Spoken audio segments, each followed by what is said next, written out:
بەشی سێمی راپۆرتی سیاسی بە کۆنگرەی سێنزدەمی حیزبی کۆمۆنیستی ئێران.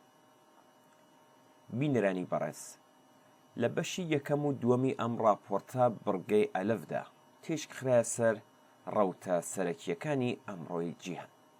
ئێستاش لەم بەشەی راپۆرتەکە و لە بڕگەی بێدا تێش دەخرێتە سەر بارودۆخی سیاسی ئێستا و ئاسۆی داهاتووی ئێران. سەرنجتان بۆ بیستنی ڕادەکێشم.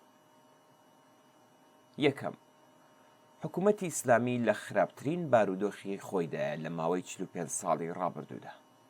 ئەم ڕژیمە لە ناوخۆیدا لەگەڵ کۆمەڵە قەیرانی جددی و دژواری چارە هەڵنەگر بەرەوڕوە. سیاسەتی یەکدەستکردن، درێژەی ناکارامەیی سیاسەتەکانی ناو بازنەی بەرتەسکی دەسەڵاتی ئاشکرا کرد. دەوڵەتی یەکدەست و پارلەمانی یەکدەستی ڕژیم نەکار نەیتوانی قەیرانی ئابووری سیاسی ژینگەی و کۆمەڵایەتیەکان کەم بکاتەوە، بەڵکو زیاتر پەرەی پێدان. لە ئاکامی ئەم پرۆسەیە و هەستکردنی خامنەئی و هاوپەیمانەکانی بە مەترسی بواریان بۆ ڕفۆرم خوازانی حکوومەتی خۆشکرد بۆ ئەوەی وەک هەمیشە ئەرک و ڕۆڵی خۆیان وەک ئامرازێک بۆ بەردەوامی و درێژەی ژیانی کۆماری ئیسلامی بە ئەنجام بگەێنن. ئەگەرچی بازنەی بەرتەسکی دەسەڵات بە پێی بەرژەوەندیە کورتماوەکانی بۆ دیاریکردنی سەرۆک کۆمارێکی نوێ شانۆی بەناو هەڵبژاردنێکی موهاندسی کرد، بەڵام ئەم موهاندسیکردنە لە هەمان کاتدا ناکۆکیەکانی ناو لووتکەی دەسەڵاتی قوڵتر کردەوە و ڕاستپاردەکانی خامنەئی بۆ یەکگرتووی گوێی لێ نەگیرە. لە هەمان کاتدا سەرەڕای یاریکردن بە ڕفۆرمخوازانی حکوومەتی بۆ گەرمکردنی بازاڕی شانۆی هەڵبژاردنەکانی سەرۆک کۆماری، بەڵام زۆربەی هەرە زۆری خەڵک بایکۆتیان کرد. ئەم شانۆی هەڵبژاردننی حکوومەتیە بوو بە ڕفراندۆمێک لە دژی حکوومەتی ئیسلامی کە تێیدا سەرەڕای فریوکاری و هێنانە ئارای بابەتی خراپ و خراپتر و هەروەها کەڵک وەرگرتن لە سەرجەم ئیمکاناتی ئابووری، فەرهەنگی و میدیایی و دەستکاریکردنی ئامارەکان نایەکی بەهێزیان بە دەسەڵات بووت.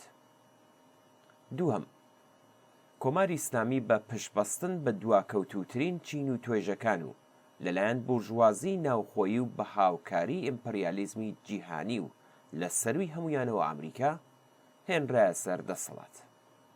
بەڵام سیاسەتی هەوڵدان بۆ دروستکردنی قوڵایی ئەمنیەتی لە ناوچەکەدا ڕێگەی بە ڕژیم نەدا بۆ ئەوەی بە ئاسانی بچێتە ناو بازنەی سەرمایەداری ڕۆژاوەوە کە لەگەڵ پێک هاتەی سەرمایە پەیوەندیە کۆمەڵایەتی و فەرهەنگیەکانی ئێران هاو ئاهەنگ بوو.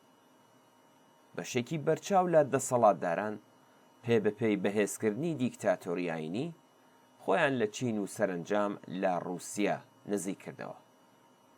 ململانەی شاراوە و ئاشکرای نێوان هێزەکانی لایەنگری ڕۆژاوا و ڕۆژهەڵات بە هەوڵی ڕژیم بۆ بەدەستهێنانی تەکنۆلۆژیای ئەتۆمی و دروستکردن و پەرەپێدانی موشک کە لە ئاستێکدا لەلایەن ڕۆژاوەوە قبوڵ نەکرابوو تونتر بووە. ئەم ململانەیە بۆتە یەکێک لە بوارەکانی ناکۆکی نێوان باڵەکانی حکوومەت کە دەوڵەتەکانی ڕۆژاوا حسابیان لەسەر کردووە. سێهەم، پەیوەندی نێوان دەسەڵاتی ئیسلامی و زۆرینەی خەڵکی ئێران گەیشتۆتە خاڵێکی بێگەڕانەوە.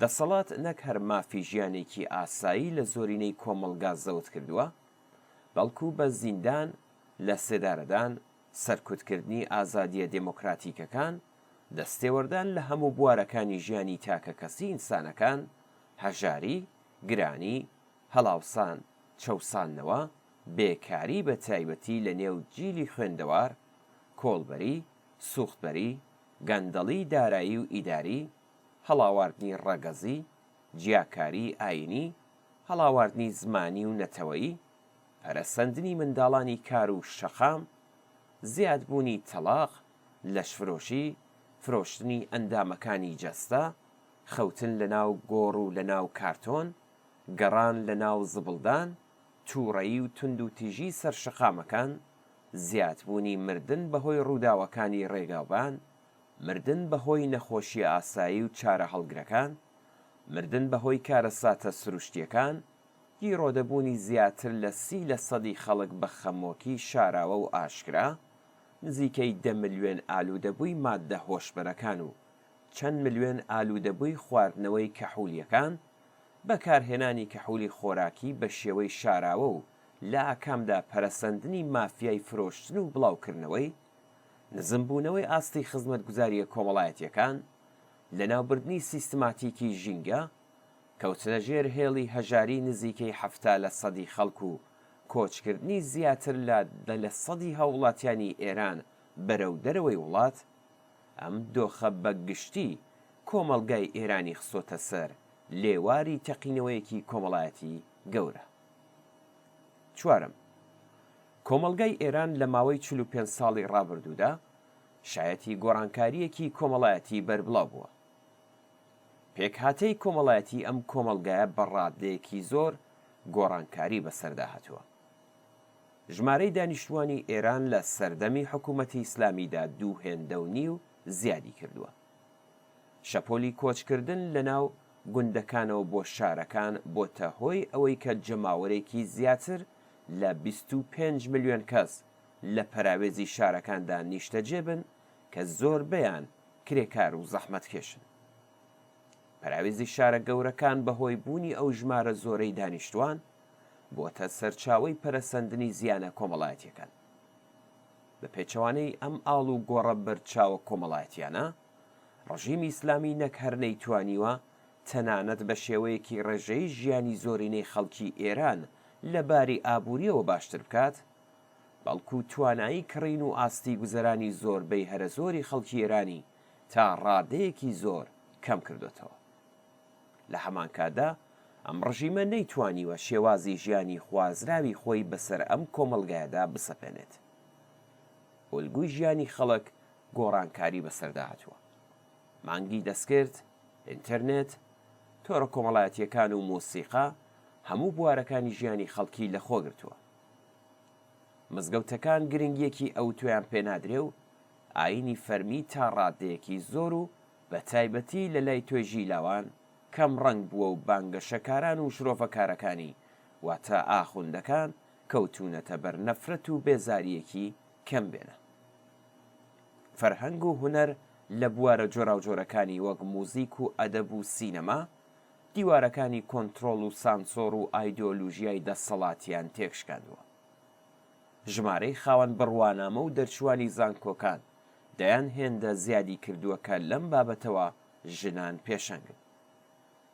لە بەرامبەر ئەو ئاڵ و گۆڕە کۆمەڵایەتیە بەرچاوانە، پێک هاتە سیاسی و ئایدۆلۆژی و یاساییەکانی ڕژیم، لەوانە یاسای بنەڕەتی، وەلایەتی فەقی، شۆڕای نیگەهبان و دام و دەستگاکانی پەرەپێدانی خوڕافات هیچ گۆڕانکاریەکیان بەسەردا نەهاتووە.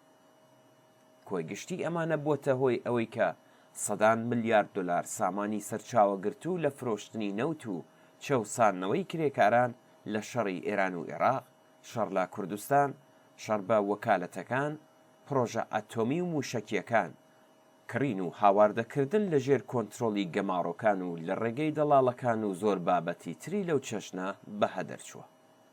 ئەم دژواریانە نەک هەر حکومڕانی و دەسەڵاتی ڕژیمی ئیسلامی ئێرانی بەسەر ئەم کۆمەڵگایەدا هەرچی زیاتر لەگەڵ گرفت بەرەو ڕوو کردوێتەوە، بەڵکو نەفرەت و بێزاریەکی لە ڕاددە بەدەری لە دژی ڕژیم پێکهێناوە. پێنجم، سەرەڕای بەربڵاوی و بەردەوامی ناڕەزایەتیەکان. هێشتا ڕێبەریەکی کە جێگەی پەسەند و متمانەی کۆمەڵایەتی بێت و وەک بەدیلێکی ئەو دۆخەی ئێستا پێی نابێتە ناو مەیدانی کرداریەوە پێک نەهاتووە. ڕەوتە سیاسیە چەپ و ڕاستەکانی ئۆپۆزیسیۆنی ئێران هێشتا نەیانتوانیوە خۆیان لە لووتکەی ئەو ناڕەزایەتیانەدا ببینەوە.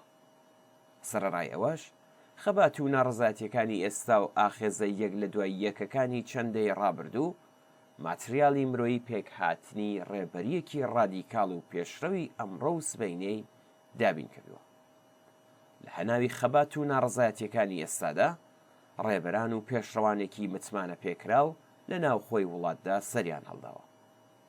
ناڕەزایەتیەکانی ژنان، مانگرتنە کرێکاریەکان، ناڕەزایەتی مامۆستایان، خانەنشینان، خوێندکاران، جۆتیاران و ژینگە پارێزان ڕێبەرانێکیان پەروەردە کردووە کە بە ئاشکرا ڕێبەری ئەو بزوتنەوانە بەدەستەوە دەگرن. گەشە و بەرەو پێشچوونی پرۆسەیەکی لەو چەشنە دەتوانێت ببێتە هەوێنی شکڵگرتنی بە دیلێکی ڕادیکاڵ لە بەرامبەر ڕژیمی ئیسلامی.